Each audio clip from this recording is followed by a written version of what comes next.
Auditor General has raised concerns about slow implementation of projects and fiscal indiscipline.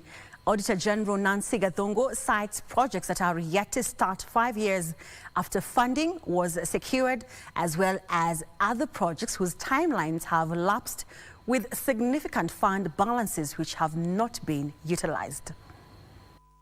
With your permission, before I go to the... Appearing before the National Assembly Budget and Appropriation Committee, Auditor General Nancy Gathungu highlighted the declining absorption rate of the development budget.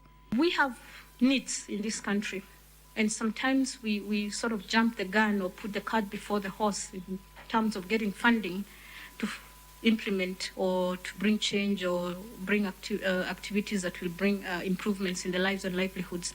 So sometimes I think we go for the funding, get very excited about it, and then come back and start thinking of how do we plan this, how do we implement this, and it's too late, because once you sign off an agreement, it starts taking effect.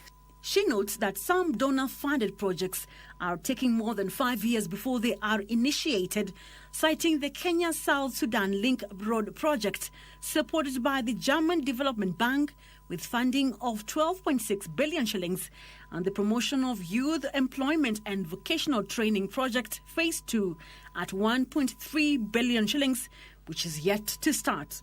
The government has taken loan, and we've gotten a few grants here and there, but the projects have not started. It's the way forward, because government needs to be advised on the way forward.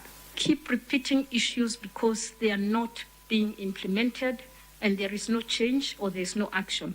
But worse still, there are no sanctions or consequences for lack of action. Some project timelines have also lapsed, yet some of the funding have not been utilized.